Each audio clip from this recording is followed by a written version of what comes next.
ഈ നാടിനോടൊപ്പം, ഈ നാടിന്റെ ആവശ്യങ്ങളോടൊപ്പം എന്നും ഞാൻ ഉണ്ടാകും. നിങ്ങളുടെ കൂടെ ഉണ്ടാകും. നിങ്ങളിൽ ഒരുവനായിട്ടുണ്ടാകും. കരപുരളാത്ത കരങ്ങളും കളങ്കമില്ലാത്ത ഹൃദയവുമായി താൻ സ്നേഹിക്കുന്ന തന്നെ സ്നേഹിക്കുന്ന ഈ പാമ്പാടി നിവാസികൾക്ക് എന്റെ ഹൃദയത്തിന്റെ ഭാഷയിൽ ഒരായിരം നന്ദി രേഖപ്പെടുത്തിക്കൊണ്ട് പാമ്പാടി പഞ്ചായത്തിലെ ഊടുവഴികളിലൂടെ വോട്ടർമാരെ അങ്ങോട്ട് ചെന്ന് കാണാൻ കുഞ്ഞുഞ്ഞും സംഘവും ഓട്ടം തുടങ്ങി. അക്ഷരാർത്ഥത്തിൽ വോട്ടുപാച്ചിൽ ഒരു ദിവസം, 4 പഞ്ചായത്ത്, പിന്നെ കുഞ്ഞുഞ്ഞിനെ കിട്ടില്ല.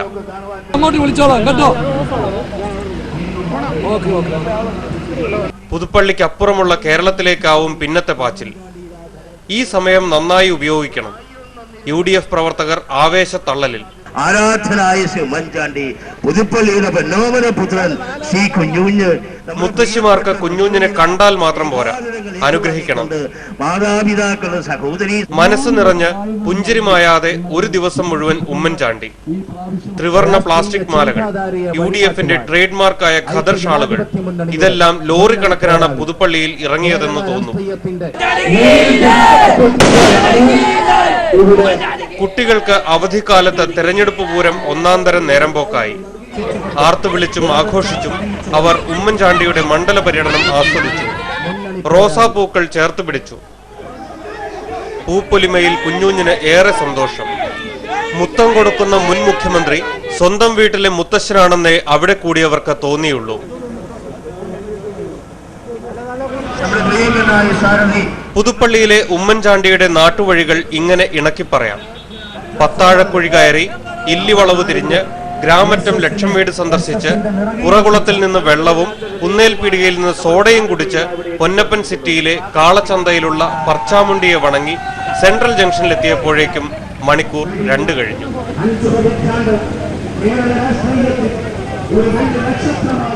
എല്ലായിടത്തും ഉമ്മൻചാണ്ടിക്ക് ഒന്നേ പറയാനുള്ളൂ: നിങ്ങളുടെ മനസ്സാക്ഷിയുടെ അംഗീകാരം എനിക്ക് നൽകണം. പ്രാവശ്യവും ഈ ഒരാളും വലിയ ഭൂരിപക്ഷമാണ്. വോട്ട് പാച്ചിലിന്റെ എക്സ്പ്രസ് വേയിലാണ് ഉമ്മൻചാണ്ടി. ഉച്ചയായപ്പോഴേക്കും പാമ്പാടി, മീനടം പഞ്ചായത്തുകളിൽ 30-ലേറെ സ്വീകരണ യോഗങ്ങൾ പൂർത്തിയാക്കി കഴിഞ്ഞു. എല്ലായിടത്തും അമിതമായി രാഷ്ട്രീയം കലർത്തിയുള്ള ഒരു സംസാരവുമില്ല. രാഷ്ട്രീയം ഇല്ലെന്ന് തന്നെ പറയാം. ആകെ പറയുന്നത് പുതുപ്പള്ളിക്കാരോട് കഴിഞ്ഞ 9 തെരഞ്ഞെടുപ്പിലും പറഞ്ഞ അതേ കാര്യമാണ്: ഞാനുണ്ട് കൂടെ. വഴിയരികിലുള്ള ഒരു മരണ വീട്ടിൽ അല്പസമയം. കുഞ്ഞമ്മയ്ക്ക് അന്ത്യാഞ്ജലി. രാഷ്ട്രീയ പ്രവർത്തനവും കൈമുതലാക്കിയ വീണ്ടും തെരഞ്ഞെടുപ്പ് ഉത്സവത്തിലേക്ക്. ഇടയ്ക്ക് ആരോ ഒരു പഴം നീട്ടി. ഊഷ്മളമായ സ്നേഹവും. വിഷുക്കാലമായതുകൊണ്ട് സ്ഥാനാർത്ഥി സ്വീകരണങ്ങളിലെല്ലാം കൊന്നയുടെ പീതവർണ്ണത്തിന്റെ ധാരാളിത്തം. കുഞ്ഞുഞ്ഞ് ക്ഷീണിക്കരുത്, കരിക്കിൻ വെള്ളം കുടിച്ചോട്ടെ, പിന്നെ മനം നിറയെ അനുഗ്രഹവും. ആപ്പെ പറന്നു. ചേച്ചിമാർ അടിച്ചു പൊളിക്കുകയാണ്. മുദ്രാവാക്യം അക്ഷീണം.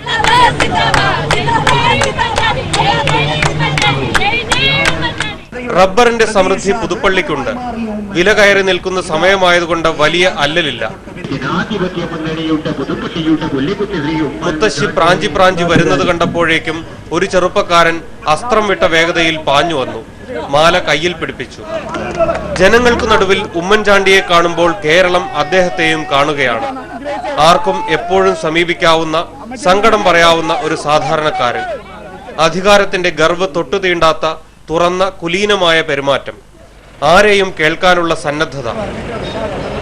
ഉത്തരവാദിത്തങ്ങളിൽ നിന്ന് ഓടിയൊളിക്കാത്ത തുറന്ന പുസ്തകം. ഈ വിശേഷണങ്ങൾ അതിശയോക്തിപരമെന്നോ വ്യക്തിപൂജയെന്നോ എതിരാളികൾ പോലും പറയില്ല. കോൺഗ്രസിന്റെ സംഘടനാ ദൗർബല്യങ്ങളും UDFന്റെ അയഞ്ഞ ഘടനയും വിളക്കിച്ചേർക്കാൻ ഉമ്മൻചാണ്ടി വിട്ടുവീഴ്ചകൾക്ക് വഴങ്ങാറുണ്ട്. വ്യക്തിനിഷ്ഠമായ തീരുമാനങ്ങളല്ല അത്.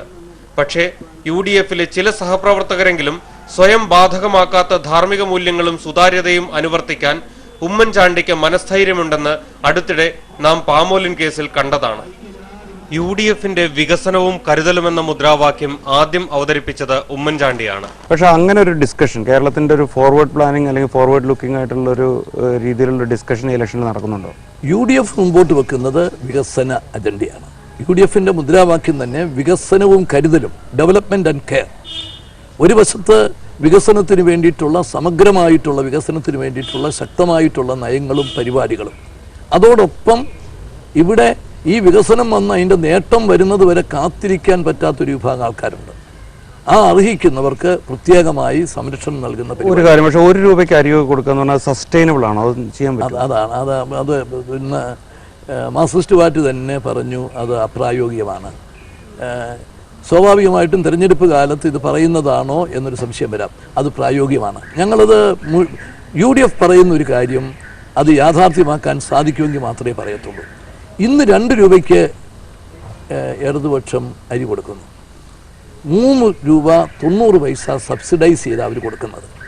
കേന്ദ്ര ഗവൺമെൻറ് ഭക്ഷ്യസുരക്ഷാ പദ്ധതിയുടെ ഭാഗമായി 3 രൂപയ്ക്ക് BPLകാർക്കുള്ള അരി തരാൻ പോവുക.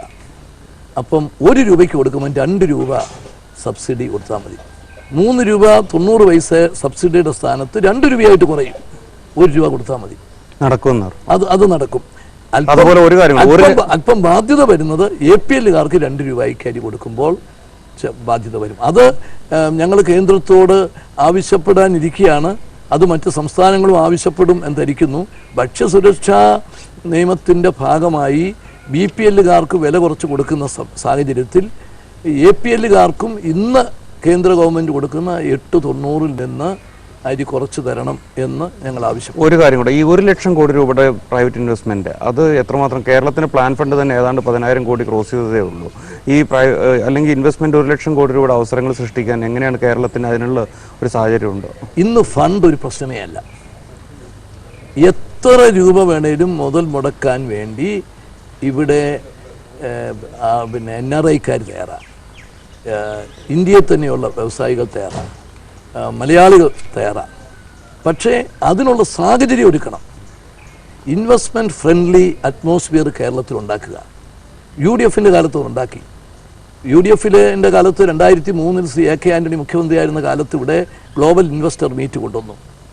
അതിൻ്റെ തുടർച്ചയായി ഗവൺമെൻറ് നടത്തിയ ശ്രമത്തിൻ്റെ ഫലമാണ് 2005 ലോകബാങ്ക് നടത്തിയ സ്റ്റഡിയിൽ ഇന്ത്യയിൽ ഇൻവെസ്റ്റ്മെൻറ്റ് ഫ്രണ്ട്ലി സ്റ്റേറ്റുകളിൽ 2ാം സ്ഥാനമായിരുന്നു കേരളത്തിന്. 1 കർണാടക, 3 ഗുജറാത്ത്. പക്ഷേ 2009 ആ സ്ഥാനം 17ാമതായിട്ട് താഴേക്ക് പോയി.